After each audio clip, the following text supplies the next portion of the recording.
Katribu, and welcome to another episode of Daily Tribune Straight Talk, where we discuss the current issues that matters to the Filipino and the world. Today we are live on Daily Tribune's Facebook page and Tribune Now on YouTube. I'm Gigie Arcilla, and now we have with us His Excellency, the Ambassador of Israel to the Philippines, Ambassador Ian. Is it Ilan? Ilan. It's Ilan Fluss. Ilan Fluss. Welcome to Straight Talk, Ambassador, and it's definitely a great honor to have you in our presence today. Actually, it's the second time around. This is the second time Second actually of the ambassador, ambassador in Yes. Daily Tribune. Yes. If you can give us a brief introduction about yourself to our viewers, Ambassador. So good morning, Gigie, and good morning, Chito, and Hi. to the viewers. And may I also wish Happy New Year Yes. to you, the viewers. It's I think my first interview since the new year. Oh, so we're lucky it's, enough to be. yeah. So it's a So good honored. good opening of the year. Mhm. Maybe just a few words about myself. I consider myself a diplomat balik bayan. Mhm. Because I've been to the Philippines in the past, actually between 1995 and 1998, during the time of President Ramos, and I was here as a junior diplomat. Mhm. And then a few years ago, when I saw the opportunity to come back to the Philippines, I actually requested to come back here, and this time as ambassador after so- many years. So it was your request, Ambassador. Yes, because I enjoyed my stay in the Philippines then, but also because I believe there is so much potential in the relations between our countries and between our people. And I felt, I have to say modestly, I felt that I was the right person to do that because of also my professional background in the last few years. So I requested to come here. I have 4 children. One of my sons was born in the Philippines, in Makati Med, many years ago. So I have strong connections to the Philippines. We're very glad about that. And your Happy and- Hanukkah. And thank you very much. Yeah, And your son now is 27 years old? Yeah, my son is 27. He's a student. Actually, 3 of my sons are all students. We start life in Israel quite late because of our military service or national service. So actually I have 3 boys and a girl and a daughter. So my 3 sons are all students in different areas just now. My Filipino son is a student and also he's an entrepreneur, and he has already started his own business. Maybe this is the touch of the Philippines. Oh. So yeah. So, So Chito, can you do the honors of, throwing the first question to the ambassador? So, being no stranger to the Philippines, having served as Deputy Chief of Mission at the Israeli Embassy in Manila from 1995 to 1998. Yeah. So that's the time of President Ramos. What lessons have you learned about Filipinos and the Philippines as a nation? Number one, amazing people, very nice, very warm, very friendly. And this is one of the reasons why I wanted to come back, because we felt, as diplomats, we felt very good here. And it's not always the case. Being a foreigner, being a diplomat, it's challenging. You move from country to country. So being in the Philippines, and if you speak to any diplomat, they feel very welcomed here. I would say this is one thing. But also looking at the country, as people, and as economy. And I have to say that I've seen, since I left in 1998 and coming back now, and haven't visited in between, it is really impressive. Sort of what was done here, you look at the infrastructure, you look at if it is on transportation, the LRT, the MRT, the different highways or the tollways, much more developed now. Of course, the airlines. So it is transportation, if it is the infrastructure. And if you remember then, on those days, we used to have like brownouts, like at least once a week, a few hours of brownouts, so no electricity, no water. And I'm really happy to see that now it is much more stable, sort of the services are giving properly. Of course, it's always challenging to plan to the future because the economy is growing fast and you have to make sure you have enough electricity to supply both for the domestic and for industries. So a lot of planning, a lot to do, but a lot was done. And secondly, I will add one more, sort of maybe two more comments, is that there are also a lot of similarities between our people and our culture, because the two cultures share similar values, the value of family and the value of, hospitality. For an example, food, whenever you have guests, you have to have food on the table. It's the same with the Jewish people, and it's the same in the Mediterranean. And I would say, so it's really, we communicate very easily. And the second thing I would add here is the resiliency of the Philippine people, because you come here, and I've been here almost a year and a half, and you have earthquakes, and you have volcanoes, and you have the typhoons. So it hits the Philippines. It's one of the more vulnerable countries to climate change and to natural disasters. But still, you see Filipinos, they get hit, but they are resilient, and they, move to the next stage. They rebuild, and they smile. So that's really, I think, something for me, it's impressive, and it's something to learn from. So the assimilation among the two nations, would you say, would be very easy compared to other countries? Yes, I think so. I mean, there are differences. For example, Israelis are very direct, which in the Philippines would be a bit rude, because you always go around the bush, right, when you have issues. So that's the Asian way. Yeah, that's the Asian way, exactly. So I'm saying there are similarities, and you'll actually, when you see the Filipino community of Filipino people in Israel, are very warmly welcomed, and they feel at home. And this is what I hear also from the Filipina, which is working with my father-in-law, who is 91 years old. And they really feel at home. The families are very welcoming. They take good care of them. And as I said, it's always the food, making sure that they're happy, that they're living comfortably.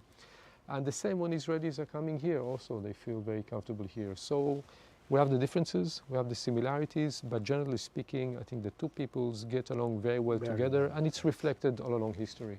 Yeah, and because of the bilateral relations as well.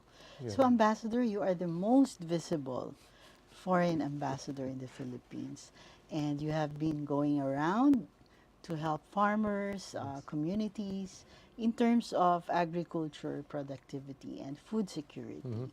What partnerships have, partnership projects have the Israel government initiated in different localities? So let me say that when President Marcos was elected and came into office, and I met the president, and actually the president asked me to initiate more partnerships and to help in bringing the Israeli agricultural technologies and practices to the Philippines. And for me, I would say these are my marching orders from the president. And I'm trying to initiate as much as possible partnerships in agriculture, and I would split it into two main directions. One would be, of course, government to government, and the other one is more of introductions of private sector, and I do believe a lot in private sector. So I would say on government level, we actually invite every year 500 interns from the Philippines to go to Israel for 11 months for a training by doing. They work 11 months. They work with Israeli farmers 5 days a week. 1 day a week, they do their studies, agricultural studies, and then, of course, 1 day a week of rest. The idea of this internship program in Israel is actually to expose young professionals from the agricultural sector to the Israeli approach to agriculture. And the Israeli approach to agriculture is very different than the approach here. It is commercial, meaning subsistence farming, you cannot do it in Israel. If you're a farmer, you're also a businessman. You need to make money at the end of the day. You have to pay for all your inputs, water, electricity, seeds, pesticides, whatever it is. You have to pay for it. So you have to make sure that the outputs, meaning your crops, what you are growing, will give you enough income to sustain yourself. So it's a business. So it is using technologies. It is always using best practices. It is also looking at the sustainability of agriculture, which is very important now. And finally, it is a scientific approach in Israel, meaning the farmers work very closely with government, but also very closely with the research community, and also with the private sector who is developing the new technologies and new systems. So it's an ecosystem which works very closely, and the idea is to show this approach, to share it with the Philippine youth, but also with the Philippine professionals, in order to support the initiatives here. So this is one example. This is implemented together with TESDA. It used to be in the past with CHED. Now it is with TESDA. And we're really very, very happy to have these interns in Israel. And the idea is when they come back here, they will introduce what they learned in Israel. And then we also initiated some other programs, such as when we have Israeli experts who come to the Philippines, who would conduct seminars, for an example, a seminar on smart agriculture with decision makers, if it is from the Department of Agriculture, Bureau of Plant Industry, from the academe, and different relevant stakeholders. If it is a seminar we did recently on water security and water management. So water management from one side on policy, and on the other side on different technologies. So it's always a combination of, Israel is a global hub of innovation. So we're very advanced in technologies, but technology alone is not enough. So it's also management, it is also policies, it is practices, and it is technologies, and it goes all together. We did a project with MINDA in the Mindanao Development Authority last year. We gave a series of training on the water management. And we also introduced some smart agriculture systems in Tarlac and in Nova Ecija. This was a partnership with, in Tarlac with the Tarlac University, in Nova Ecija with Central Luzon State University. We actually gave some smart drip irrigation systems which are controlled remotely. The fertigation using the fertilizers is done through the drip irrigation system, which is much better for the environment and also for the health of the crops. So we are introducing different systems. Another one was in Tarlac, is also a greenhouse. With the drip irrigation system, you can do, you control better the climate in the greenhouse. And let me say also, and I said also private sector. So we did introduce, for example, Metro Pacific to one of the big Israeli agricultural companies, and they entered into a joint venture. It was announced formally just last month, a joint venture where they're going to work together on establishing dairy farm with 1,000 cows, which is big, really substantial. And it's a co-investment because 99% of dairy, of dairy products in the Philippines today are imported. So local production, I think that's critical, and that's part of the agenda of the president. So we introduced them, they're working together, and we really look forward to see very, very nice and new approach in the dairy sector here. And they're also going to do together hydroponics, growing sort of vegetables using hydroponics, sort of, it's not on the soil, it's on the air. Again, very interesting, and using really top technologies, top approach, and by that increasing food security in the Philippines. I have a few more examples, but if you want to. So there's a lot of technology that goes into the kind of agriculture that you want to share with the.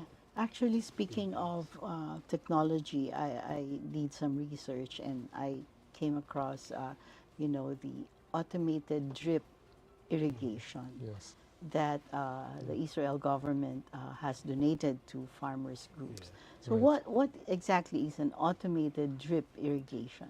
So basically the idea is, unlike traditional farming, the idea is that you don't just rely on the rain and on the canals, if you have water, if you don't have water, wet season, dry season. So the idea of drip irrigation is that every plant will receive the exact amount of water that is needed for the plant, which is also healthier. It's not too much, it's not too less. it's exactly the amount that you need. And secondly, when you know what are the conditions in the fields, and in Israel we have monitoring systems, and then you can operate those irrigation systems from far, from your phone, from your smartphone. Oh, yes. You just put it on and off. You don't have to go to the field. You know what is happening. You just turn it on. And as I said before, we call it fertigation systems. So also the fertilizers, instead of spraying all kinds of chemicals, it's uneven, and usually you put too much. When you do the calculation on what is the size of the field you're talking about, of this farmer, he would know exactly how much fertilizers he would need, and then he puts it through the irrigation system, through the water. It's spread evenly to the entire field, and you put exactly the amount which is needed.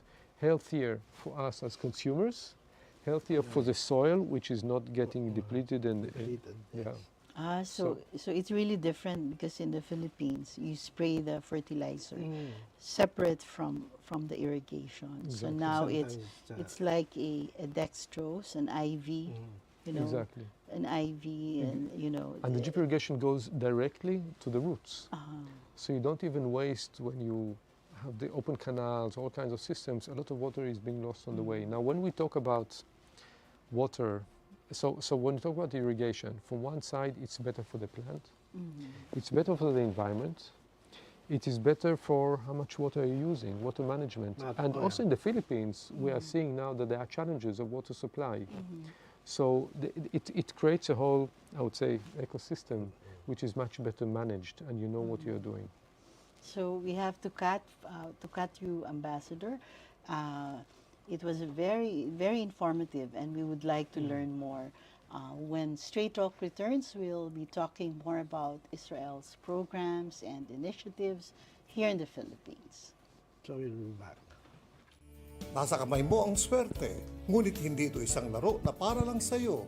Dahil bukod sa pag-asang maging milyonaryo, ang pagtangkilik mo sa loto at iba pang produkto ng PCSO ay nakakalikom ng pondo para sa mga programang pangkalusugan, tulong at serbisyong medikal at kawang-gawa. Lahat ng minimithi makakamtan sa PCSO.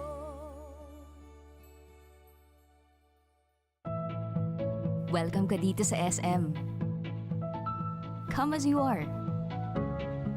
Mahilig ka man sa pabago-bago o sa paikot-ikot. Yung nag-a-adulting or parenting. Ikaw na kulot, white-haired, purple-haired, kayong magkaibigan na nagkaibigan. Buong barkada, yung gusto mo chill lang or gawin yung feel mo lang. We know you're changing, so we're changing with you. Come on in, we're all in. At SM, you're always welcome here.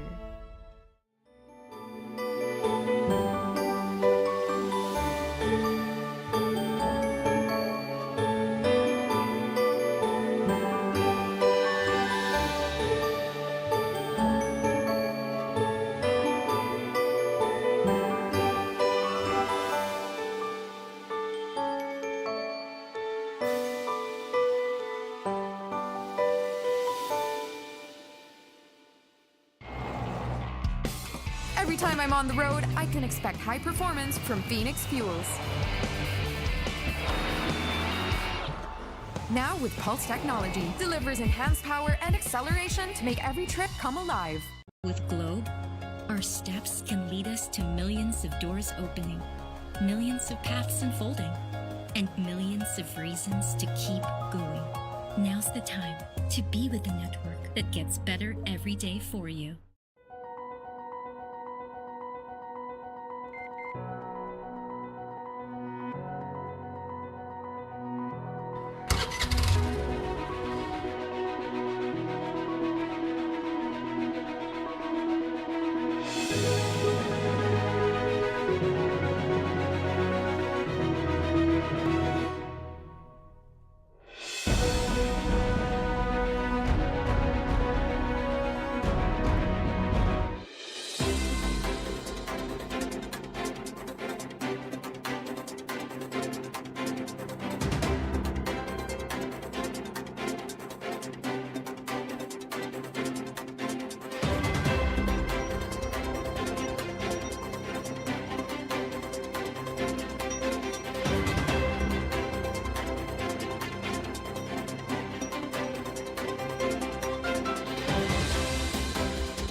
Mga katribo, you are still watching Straight Talk, and here with us is Ambassador Fluss. Fluss? Is it Yeah, Fluss? you can say Fluss, you can say Fluss, depends what Fluss, country. all right. Yeah.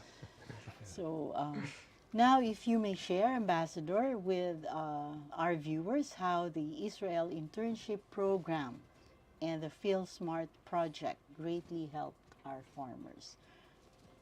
So I mentioned before about this program, and basically what I did since I got here is really when a few things. When I travel out of Manila, and I try to travel a lot out of Metro Manila, because I do believe, and maybe it's related to your previous question, I do believe that it is extremely important not to concentrate as an ambassador in Manila, but to go out to the different provinces, to different local communities, and to connect to the people, of course to local government, but also to people and to farmers, students, whoever it is. So when I visit different places, I try to meet those graduates and to see what they're doing today. And I met more than 100 actually when I visited the Locos a few months ago. And it was interesting. A lot of them were in government doing extension services for farmers, in academe, in the universities. Some were farmers on their own, sort of independent farmers. Very interesting mix. And they all said that the visit in Israel benefited them in understanding really this kind of shift and the challenges of moving from really subsistence farming to more scientific and smart farming. But there's still a lot of bottlenecks. So we're also trying to improve this program, which, as I said, it's done with TESDA. The challenge is what happens to them when they are reintegrated, when they come back. That they have a place or body or an entity which will receive them, either employ them and use the skills and the knowledge to invest in really moving and in upgrading the agricultural practices. And that's something that we are now trying to do.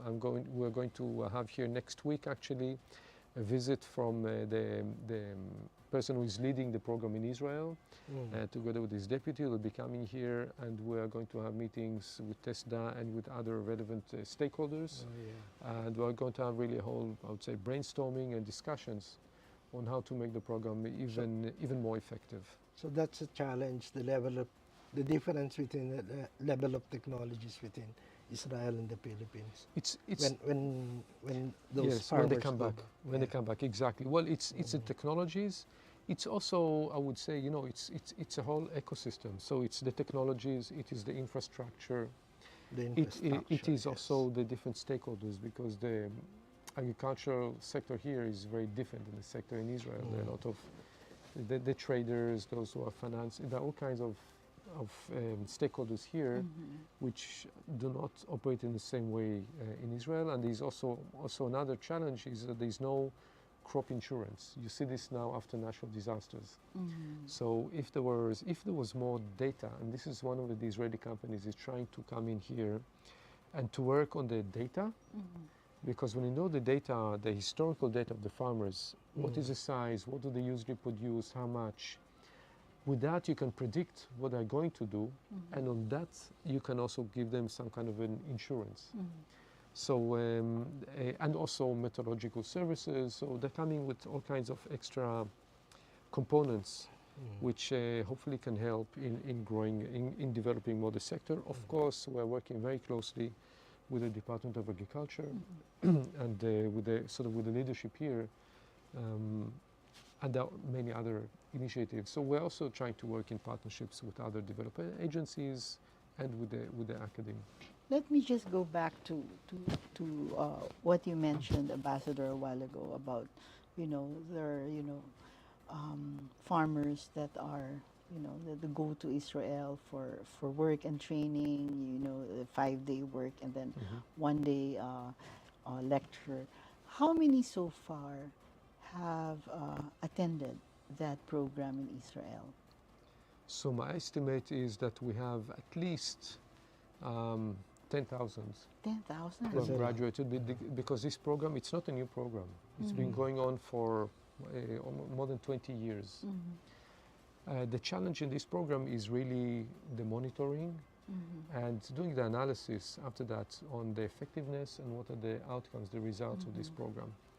One of the challenges I can share with you is that some of them, after this training, and I read in the papers that you have a similar problem here with other professions, is that they become skilled, knowledgeable workers, and these demand abroad. So some of them would go So after going back to the Philippines, high they paying, as OFW, exactly, for high pay, so high paying. So we have to find, as I said, we have to have these discussions to find a way to make this program more sustainable and more effective. I believe that we have to be very open to understand what are the advantages of a program, what are the weak points, and then to see how we can improve by working with a lot of partners. It's not, you cannot work in a silo in such programs. so it's not the Philippines benefiting from, you know, the So, It's both. I would say it's both. I mean, a lot of them do stay. As I told you, when I visited the locals, I met, I think, about 120 who just graduated from the last, I think, 5 years. And they're only from Ilocos, and we invite people from all around the country. So there are a lot who stay here. And some would also move at OFWs. You know, that's the nature of the country, and it's fine. If I may, I want just to give you one more example of an entrepreneur I met here in the Philippines, and she's very much into the cacao production, which is one of the new emerging, I think, and it's a very high value crop. And I was speaking to her about, and we're talking about Israeli agriculture. And I said, I'll be happy to see if we can work together with Israeli experts. But I said, you know, in Israel, we don't have any expertise in cacao. The cacao belt is very clear what countries, what climate conditions there are for cacao. But we have an approach to fruit trees, and how do you manage the tree, how do you manage the entire process.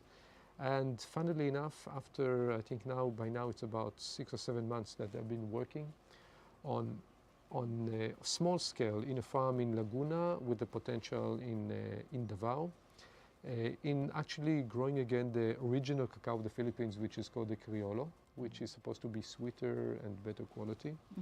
So they had a very small first harvest a couple of months ago. And I understand that the results are outstanding. Because just using the management of the irrigation, management of the tree, of the pests, you don't respond to everything immediately, but you learn, you see what is the pest, what should be done, and you don't respond immediately with spraying. The results were 40% more yield after just a small number of trees after 5 months, and the texture and the taste is much better. So that's really very promising, and that's for me a very, very good example of introducing some technologies, some practices, scientific approach, management system, and here you have very quick, very impressive results. tangible. The results Yes. are tangible. Yes. So a 40% increase in yield. Yes, but that's still, you know, after one harvest, it's very early results. We have to see if it's sustainable and it will continue for the long term. It looks very, very promising. So what other programs do you plan to collaborate with the Department of Agriculture? So How about dairy, in terms Dairy. of dairy? That's So another actually, one. so actually, we are also in discussions with National Dairy Authority.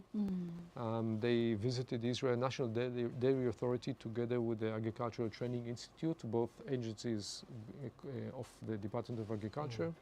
They visited Israel last November to see the Israeli, again, practices, technologies. I would say the Israeli cow is highest yielding cow in the world. In In Israel? Israel. So you're bringing And the that- cows here? So no. It's not only I'm saying the cows in Israel In give Israel. they Israel. are able to produce 32 liters a day per cow, whilst the average in the Philippines is between 8 to 11. So This is it's 3 times more. huge Three difference. times, yeah. And now this is a combination. It's not only the Israeli cow, but it is. I would say the principle is a happy cow is a cow that gives you more milk. So how do you So make you it? have to Yeah, make so the you have to cows make the cow happy. happy. So make So how do you make the cow happy? You Okay. give it proper nutrition. which means you have to know what the cow has, what are the needs, and you have to make sure you supply them. You check how the cow is feeling. If it has fever, if it has temperature, if it is not moving enough. So there are different sensors on the cow that take all the measurements and reported to a board, to a control center, which can be also managed from remote. So you know you have a monitoring system on each cow. You make sure the feed is proper feed. You make sure that the temperature is not too hot, not too cold. It has to be dry surface. There are all kinds of principles which you have to implement in a dairy farm. And then, of course, the kind of breed of the cow, and it's building the genetics of the cows that are best fitted to your local environment or local climate. And then you get better and better results. So in Israel, it's many years of work, of development, all the different aspects of it. So end of the day, it's about, as I said, the combination of management, of science and technology. And the idea is really to introduce this here in the Philippines, and we'll be coordinating very closely with the National Dairy Authority, so with government. And as I told you before, we're also working on private sector initiatives. There's another Israeli private sector which we have introduced to a possible partner. And this partnership, I cannot mention names yet, but we're still working on that partnership. So that's one example. The second area where we would like to look at is on agricultural training. So that will be a combination of the 11 months program, but also more training for professionals to go to Israel for short training, but professionals of the department and of the local municipalities that will come back and give better, I would say, guidance and training to the local farmers here. And the third one is also working closely with the Bureau of Plant Industry, BPI, which is more of, I would say, applied research on how do you improve and you have better better varieties that give you, and how do you manage better the crops. Different vegetables, fruit trees. So we'll be working closely with the BPI. I would actually try to restart again a project that we did with BPI when I was here in my first posting, and we had quite an impressive project in the past. And they still remember this project, and I would like to see how we can start it again at the beginning, small scale, to see that it works, and slowly it should grow. I do believe a lot in local ownership. So it's not about us helping the Philippines. It is about us, Israel, working with the Philippines in a partnership. And both sides have to be committed and working together to identify the relevant solutions for the Philippines. I think that's a message I maybe missed a little bit. In Israel, we have our conditions, our climate conditions. You know, Israel is a dry land, so we don't have enough rain, not enough soil. I mean, it's a small country. More than 50% is actually desert. And we have cow sheds and dairy production in the desert, by the way. So our challenges are different than the challenges in the Philippines, which is a tropical country. So you have to adjust the solutions to the local conditions. It's not just, copy-paste. So we have to work together in identifying the right approach in the different projects that we are initiating. Yeah, the Israel may be, a dry country. Makes a lot of room for 50% innovation. of the land is desert. But you have happy cows in Israel. So I can't get it off my mind, Ambassador, that when you said that, happy cows give you more milk. Produce more So milk. when are we going to see happy cows in cows. the Philippines? So I believe that in a year and a half, you'll see the first project with the Metro Pacific Group, with the Israeli LR group of company. And private sector invests and works very quickly because end of the day they also work for profit, so they invest also much more. And in a year and a half, I think we'll see this first dairy farm operational, and I think we'll start to see results. This is based on an existing smaller company which you probably know, Carmen's Best, which they use at their dairy some Israeli technologies, but it is really upgrading and moving to the next stage.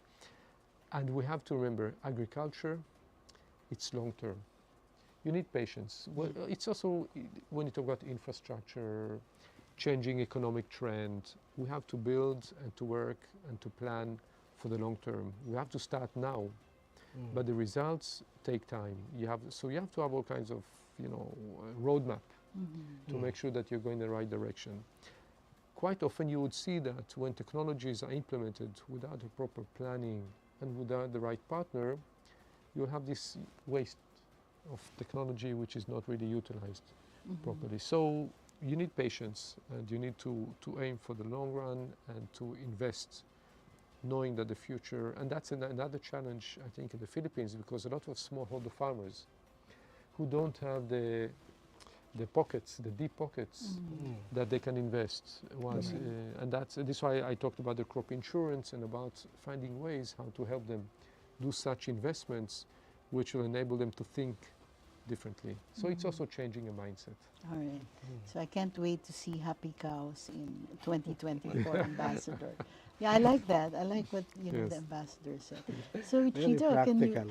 let's proceed to, let's we have learned so much on agriculture, and perhaps we can Yeah, maybe we can move on to climate change. Yes. What the cooperation do you see that Israel can impart with the Philippines regarding climate change? So actually, this is a very, very important area, climate change. It has to do with so many components. It has to do with agriculture, with water. So if I go back to agriculture, it has to do with climate change. This project of the cacao, these practices actually, what they do is also help the country in mitigating climate change because of carbon concentration. So it even captures carbon from the air into the soil. So when you do good practices in different sectors, you impact climate change.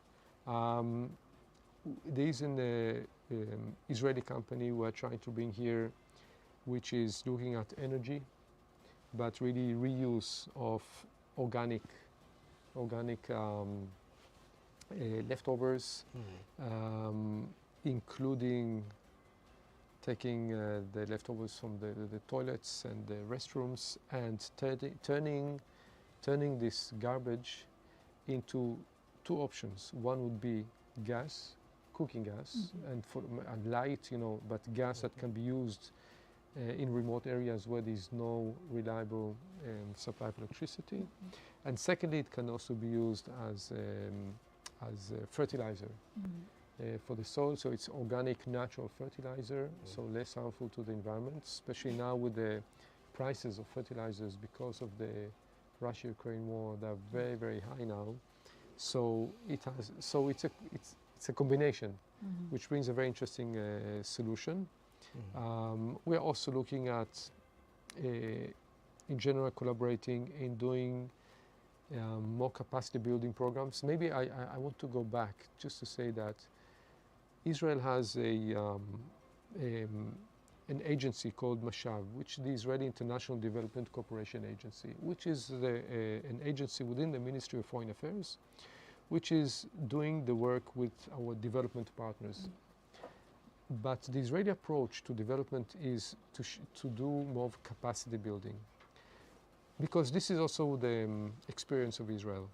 It is not only bringing and investing into money and giving out money as aid, as donations, but it is working with people in capacity building programs. Because in Israel, as a country which has no natural resources, now we found gas a few years ago, but generally speaking, for the last 70 years, Israel, from a developing country, became a developed economy member of the OECD, due, in my opinion, to one reason, and that's the human resource.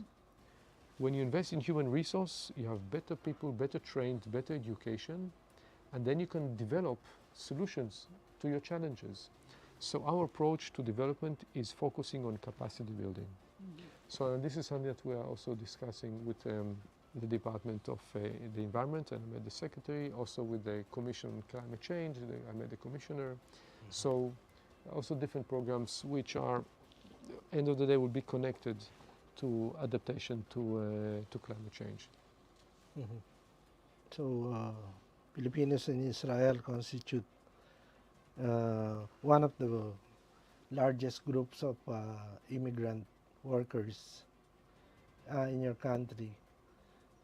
In our research, there are 30,000 30 to 50,000 Filipinos Yes. out of the almost 300,000 foreign workers. Yeah. So, that's a big yeah, that's part a of big the- number. in Israel. And how many is the population of Israel Is- again, Ambassador? So Israel is about 9.5 million people, Okay. citizens. And we have quite a big population of foreign workers. Yeah. And out of those, a very big segment of Philippine OFWs. Most of the sort of the figures I would know is closer to 30,000 Philippine OFWs. Majority of them are caregivers. But just last year, 2022, we actually opened a new sector in Israel for foreign labor, and that's in the hotel industry. Because the hotels, as they were opening up from the pandemic, and even before pandemic, they were putting a lot of pressure to get foreign labor, because Israel, it's a developed country and not enough laborers. So finally, last year, after pandemic, our government has agreed to open up for foreign labor in the hotel industry, and the decision was to open it up for 2 countries only. One is Jordan, which has a border with Israel, and we have a very big interest. And Jordanian workers are working only in the southern part of Israel on the Red Sea in Eilat. And the rest of the country is actually open for one group of workers, and that's only from the Philippines. So we have now Filipinos since 6 months ago who are coming to Israel to work in the hotel industry. Until now, we have close to almost 800, 750 workers. Now we just came back. We had a meeting with the Philippine government 2 months ago, and we have requested for 1,200 more workers in the hotel industry, because tourism to Israel is booming.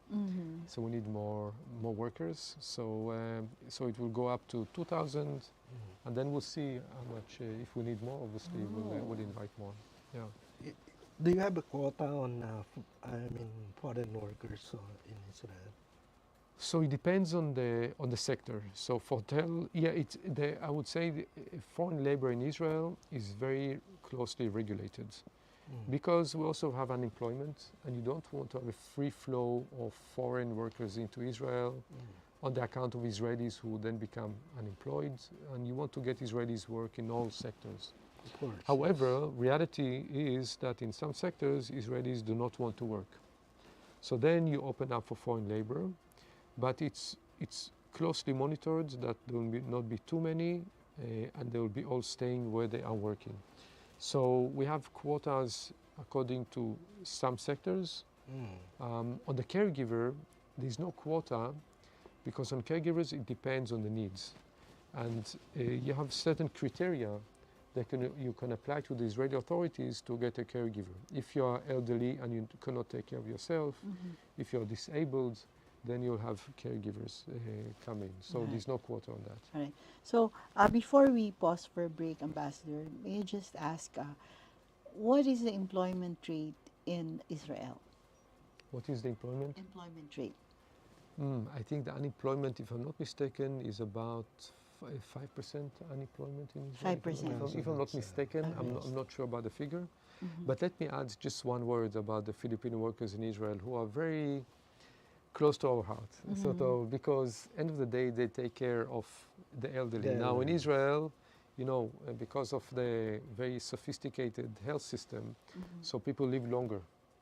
Live longer means they become old and they need help at home. So a lot of us would have parents who have a Filipino caregiver or Filipina caregiver. including my father-in-law. So they live with us in our homes. They get all the social rights. They get the pension, the medical insurance, and they can really save good money when they work in Israel, and they get all the benefits by law. It's very well monitored, and you cannot go around it. And I think Israel is considered as one of the good countries in terms of employment of foreign laborers. So Okay. that's very interesting. All right. So, Yeah. there's a lot. Yes. There's a lot more we to can- talk about, Oh, but yeah. We can we learn have from to the pause ambassador. for a short break, Ambassador. yeah. And when we come back, we're going to talk about tourism and the Philippines and Israel cooperation in terms of defense. So, mga katribo, let's pause for a while and we'll be right back. Josel Dariaga po. At Maita Basa David, Ngayong December, 10 pesos and 28 centavos per kilowatt hour ang overall electricity rate. Ito ay dahil sa 33 centavos na increase na mula sa pagtatapos ng isang distribution-related refund ng nakaraang buwan. kahit may konting pagtaas, pwedeng di magastos ang Christmas reunions. Hi! Pwede na tayo magkita-kita. Iba ang saya pagsama-sama. Kaya kailangan galing sa puso. Kasi ang puso, mas mabubusog sa init ng salo-salo.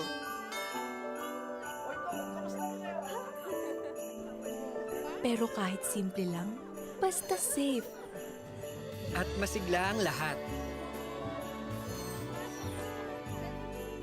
Siguradong masaya ang Pasko.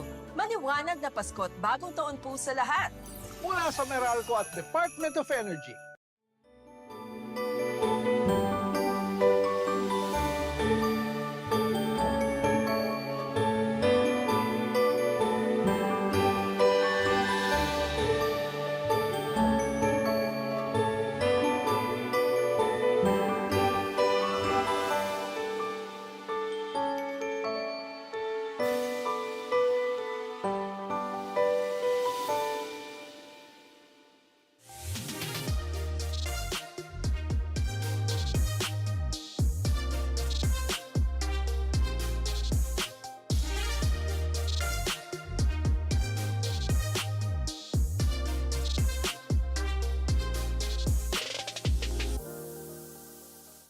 Nasa kamay mo ang swerte, ngunit hindi ito isang laro na para lang sa'yo.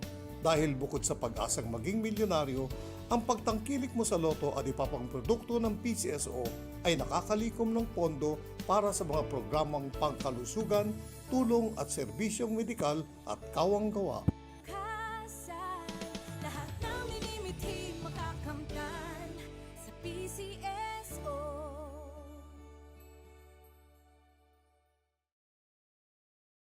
Iba ng panahon, ang dami ng bago ngayon. Pati ang mundo natin, well, nagbago na rin. Buti ano bayad, bigger, better na. You can buy it sa centers, pati sa mga parties may online pa at app. You can buy it with your fingers, still don't remittance and more. Online shopping, you can buy it all. Di magpadala, you can buy it all. Anumang pera transaction, you can buy it all. Sabayan ang pagbabago ng mundo for all your pera transactions, all new Bayad. Welcome ka dito sa SM. Come as you are. Mahilig ka man sa pabago-bago o sa paikot-ikot. Yung nag-a-adulting or parenting. Ikaw na kulot, white-haired, purple-haired, kayong magkaibigan na nagkaibigan. Buong barkada. Yung gusto mo, chill lang. Or gawin yung feel mo lang. We know you're changing. So we're changing with you. Come on in. We're all in. At SM, you're always welcome here.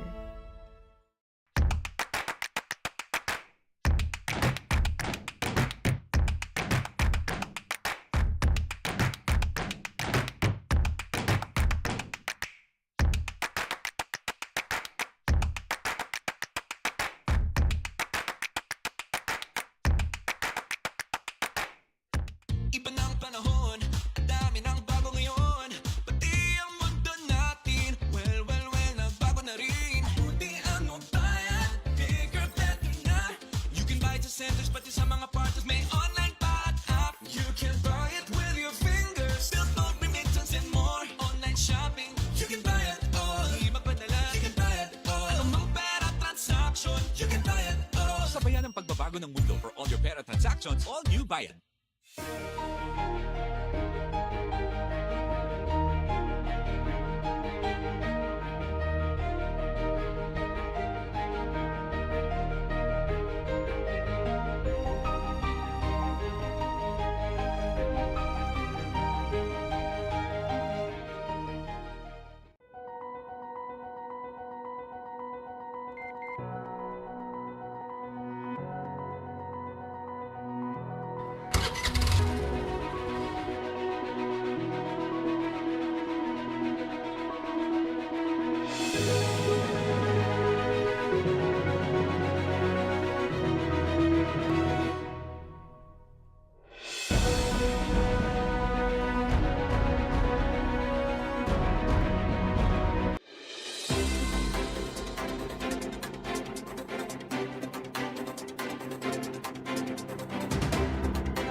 Welcome back, Ambassador Fluss. Thank you. And Israel and the Philippines has very deep historical relations. And I hope you can provide us with what Israel has and the Philippines, the ties that binds us. So yes, we have actually a very close historical relations. I think very important. In 1938, when the Jews were trying to escape Europe from the Nazi Germany, who started with the persecution, it was not yet the Holocaust itself. As you know, the Nazis, when they got control of Germany, started persecuting the Jews, which led to the Holocaust, where 6 million Jews were murdered because they were Jewish. 1938, the Jews were trying to escape Europe. Most countries around the world closed the gates. Jewish refugees were not allowed to go in, and there were even ships that were turned back to Europe, and those Jews were persecuted. President Quezon allowed 1,200 Jews to have safe haven and to have refuge here in the Philippines, which means basically, and we have a principle in Jewish tradition that if you save one person's life, it's like you saved the entire world. So this is something very meaningful. And a lot of Jewish families were saved because of that. So for that reason, we have a monument in Israel, in a city called Rishon LeZion. There's a monument in Quezon City to commemorate this important gesture to the Jewish people. And if I come to the second very important gesture, which is in 1947, during President Rojas' time, when we had a vote in the United Nations on the establishment of the Jewish state of Israel as a homeland for the Jewish people. There was a vote at the United Nations, and it was very close. The Philippines was the only country in Asia which voted in support of the establishment of the Jewish state of Israel. So this is a very important message. And for these reasons, until today, we'll talk later about tourism, but for these two reasons, until today, Filipinos do not need a visa when they visit Israel, because we have a moral obligation to reciprocate for an open policy towards the Jewish people. We have an open door policy towards Filipino. Now, we're now in the month of January. 27th of January, we're now planning, actually, it's 27th of January is the International Memorial Holocaust Day. So all around the world, and it's a UN resolution to remember the Holocaust. 27th of January is a day when the Allies entered Auschwitz, which is the biggest death camp. And there will also be an event here, and we are just now in the planning, and obviously it will have the touch of what President Quezon did and the issue of the importance, you know, of opening doors and helping refugees. So I think these are very important, significant events, which until today we believe are on the foundations of the very close relations between our two countries. Very interesting. Right. Those- Very interesting. Those So that was refugees, in 1938. Yeah. some of them still live in the Philippines. Do you Well, live with it? it's already many years ago. Most of them have passed away. I mean, you have the movie Quezon's Games, which is based on that story. It's a movie. It's fiction, but it's based on this story. And actually, I met at least I think since I've been here, I don't know the numbers, but quite a few people who are ancestors of people who were saved by President Quezon. A lot of them after the war have immigrated from the Philippines, most of them either to Israel or to the United States. So yeah, but I don't think they are, at least not in the Philippines, we don't have any more people from that time. All right. Yeah. So let's go. I mean, defense cooperation is one of the important aspects of bilateral relations between both countries. So have the discussions taken off in terms of sharing experience and expertise in support of the Philippines capacity building and in line also with the AFP modernization program? So, so let me say that Israel has become, in the last few years, a very close and reliable partner to the Philippines vis-a-vis defense and I would say peace and security. We became an important supplier of technologies which contribute to the peace and security in the Philippines. I can just give you two recent examples. I handed over or commissioned less than 2 months ago a fast patrol boat built by the Israeli shipyards. In this program we are delivering nine boats. Out of them, 2 are going to be assembled here in the Philippines, in Cavite. So the Israeli company is not only doing it in Israel, but we have worked here to the capacity building for the workers in the shipyards in Cavite, and then they will do their assembly will be done here in the Philippines, and that's exactly part of transfer of knowledge and know-how to the Philippines. And the other system I handed over about 3 months ago was air defense system, first of its kind, smart missiles. So we are sharing our smart technologies with the AFP. And we're looking forward because the AFP is now towards adopt, or the Department of National Defense to adopt what you call the Horizon 3 modernization program of the AFP, and hopefully Israel will continue to be one of those partners in the program. Is our military exercises or drills part of the discussion that you had with outgoing Defense Secretary Faustino back in September 2022? We usually don't send the Israeli soldiers to train with other armies outside of our region because the Israeli forces are what you call defense forces, and they are supposed to defend Israel. We are not a global player from that aspect. We're a small country which has big challenges. We talked about the climate, the water, the desert, agriculture, but we also have geostrategic challenges. We have some neighbors who are hostile. So we have a lot of our own challenges, and what we are doing, we are sharing also best practices, and we get a lot of visits to Israel. So it's on the technologies, it's also on the approach, and it's how do we do things. We had a seminar here not so long ago, for an example, on anti-drone, which is number one, it's an anti-drone strategy. So it's not only the technologies, but it is how do you develop a strategy, how do you develop a policy on drone control, and then it's a very long process. End of the day, you get to the technologies. We're going to have a visit, an important visit towards the end of the month from a high-level, a senior officer from the Israeli Ministry of Defense will be visiting here end of this month, again for more discussions.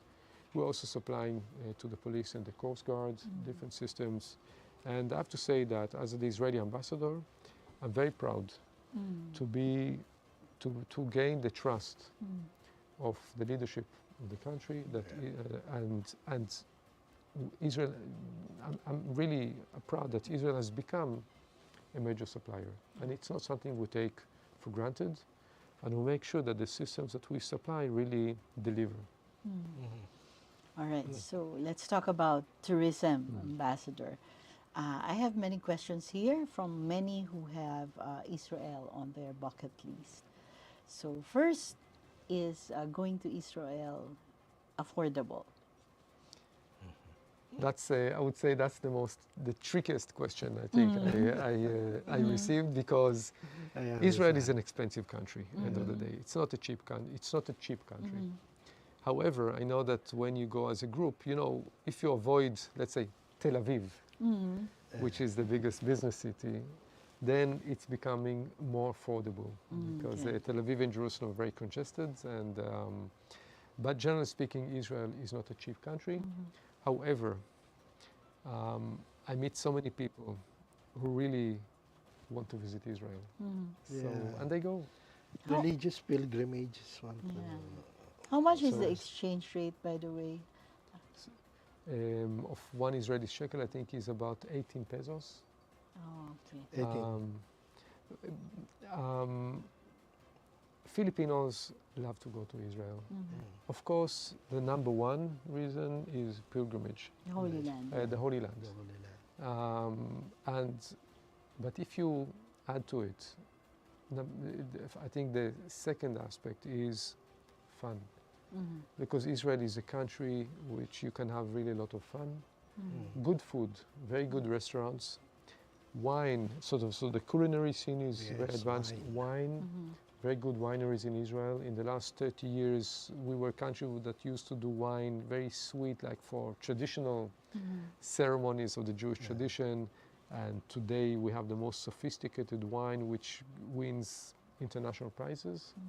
But then also fun, meaning you have desert tours, and you have like all kinds of. When I was in Israel, when I came back just last week, I went with my 3 brothers, just 4 of us. We went to do some hiking in the desert, and it's amazing. It's such a unique experience, and you have amazing views, and it's properly signed, so it's easy to do it. And you obviously have the sea sports, so a lot of things to do. And finally, let me talk about the business. We talked before about agriculture, but Israel is a global hub of innovation. And I see more and more Filipinos going to Israel to identify relevant technologies and solutions that can be applied in the Philippines. So this movement is also growing. And as I said before, walang visa, you don't need a visa. So it's easy to visit Israel. All right, so just buy a ticket and then pack your things and go. And go, exactly. You don't need to come to the embassy, you don't need to, no processing, no paperwork, just go. Okay, so it brings me to another question of going to Israel. Is it safe to travel to Israel? I would say that it's safe like going to any other country around the world. Israel is a peaceful country. There are areas that you wouldn't go, like some areas you wouldn't go in the Philippines in Mindanao. Some specific areas you would be more careful. But generally speaking, we have millions of tourists every year, very safe. You go to the touristic sites, and I mean, I live there, I never felt a real threat to my life.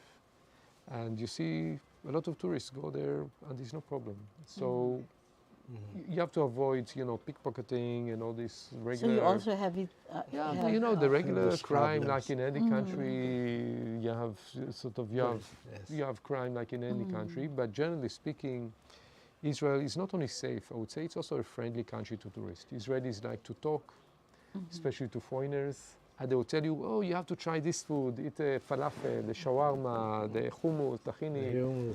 They want you to eat and to enjoy, and then they will ask you, Are you enjoying Israel? Do you like Israel? And if you would have if you have doubt, they'll start arguing with you and persuading you that you should like Israel. So, Okay.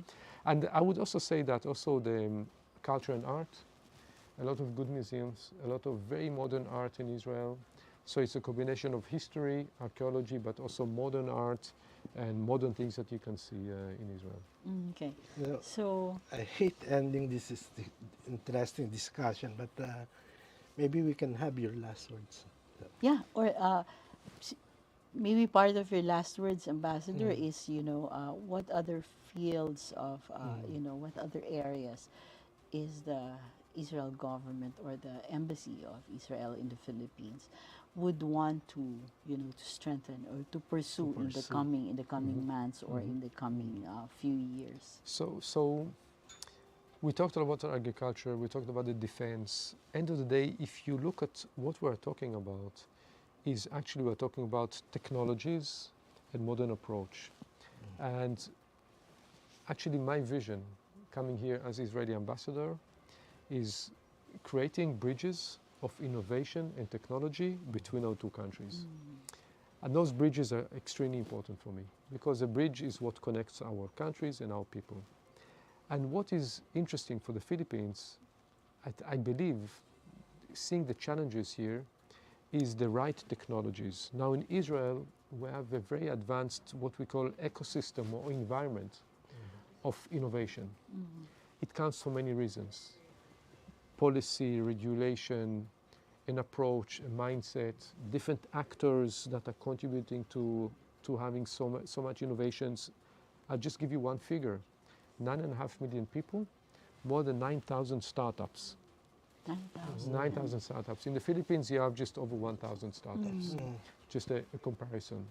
So why do we have so many startups? You can say it's the Jewish education to the kids, always to ask questions, always to try to challenge, and always to try to find a new approach and a new solution and how to do things better.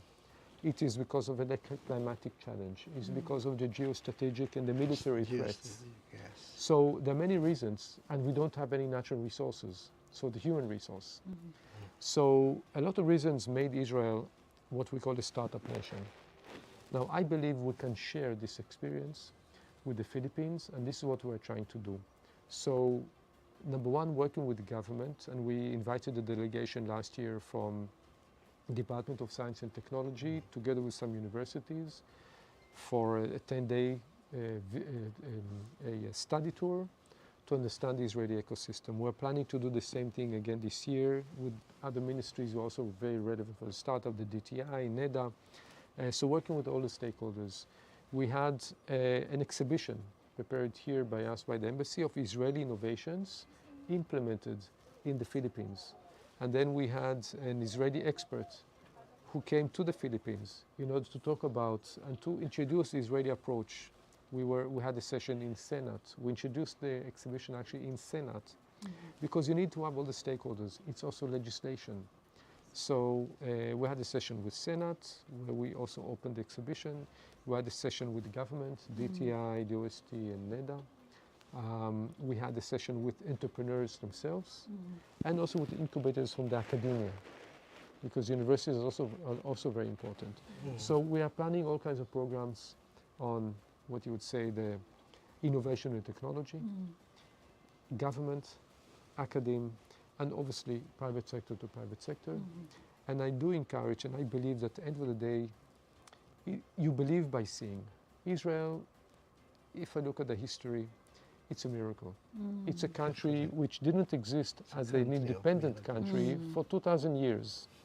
It's an ancient people, and we came back to our homeland and we rebuilt a modern state, which today has become, I said, a global hub of innovation, but we bring global solutions.